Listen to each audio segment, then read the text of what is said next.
things I do for you guys, right?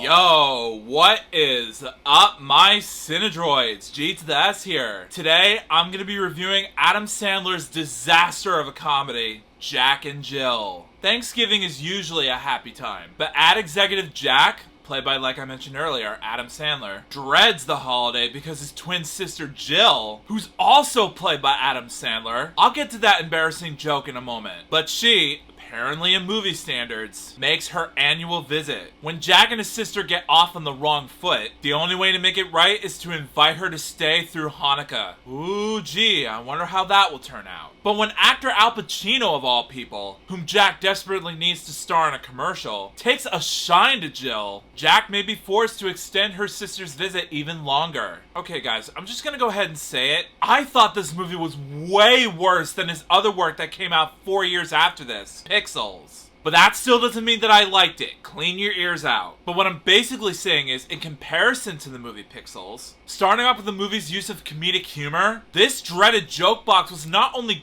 grating and cringy to sit through, but in terms of the movie's use of story and plot, all it's about is that there's these two identical siblings. One's the straight person and one's the over-eccentric sister, who's also Adam Sandler in drag, who have a rivalry going on. And she wants to hang out with her brother more often. But it's also about Jack, who's the brother, who needs to get Al Pacino to do a commercial to send out to public television. Then it's also about Al Pacino, who's getting a little smitten with Jill. For some odd reason. Jeez, he's getting on my nerves with that joke now. But it goes everywhere in this movie. And on top of that, the fact that Adam Sandler, who plays the sister in this movie, is having an intimate relationship with Al Pacino is all sorts of uncomfortable. What movie in all my years of my love for film has that inappropriate joke in it and comes off as PG by the MPAA? This should have been PG-13 for that type of humor. Also, in terms of how the humor was executed, in the mix of how the filmmakers developed the characters, and the awful direction coaching from Dennis Dugan, the jokes themselves are not that funny. How many times do I have to tell you, people of Hollywood? You have to time your jokes right and set them up properly. But no. The way you tell a joke in your version of a comedy is to tell the joke and drag it on for way too long, or just explain the joke so that way you can try to land a good laugh for your audience. But to me, it just comes off as a desperation to get a laugh from us.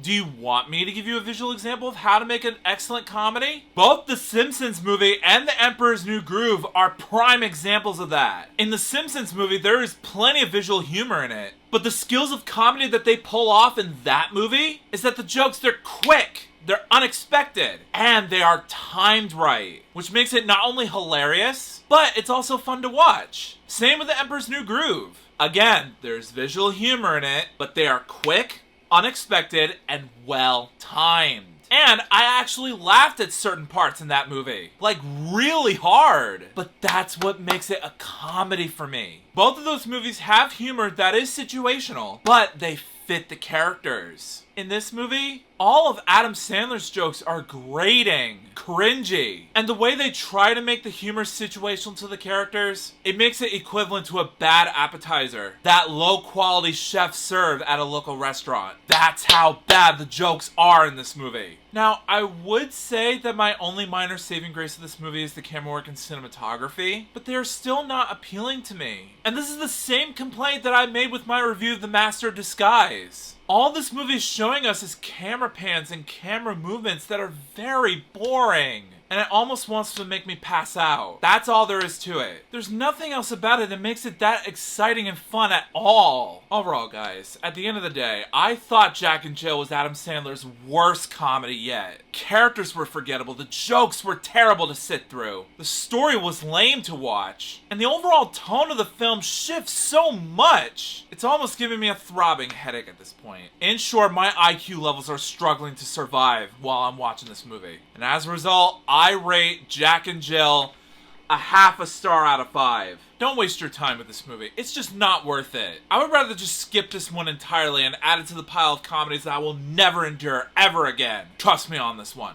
So Jack and Jill, you've seen it, right? Well, let me know in the comments which Adam Sandler comedy is your least favorite out of all the others he has made in the past year or so. I would love some answers down below this review. But if you like this video and you want to see some more, make sure that like button shines in your face. That'll totally help me out a ton. Also, share it with your family and friends and favorite it. That's a very good way to show support for this review. Also, if you're new to my channel, make sure to subscribe and ring that bell right next to you so you can be notified of future videos that I have in store for you. Also, if you want a shout out on my future video, just follow me on both Instagram and Twitter, and I will choose one of my Cinedroids to be displayed as a shout out. The link's also down below in this review. And also, I have a TikTok account for you guys where I do a whistle cover as well as singing duets with my sister every once in a blue moon as well. So if you guys are interested, the link's also down below this review. And also, if you want to subscribe to my gaming channel, there's also a link in the description or at the icon card at the top right corner of your screen.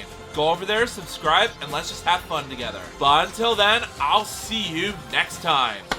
Peace out.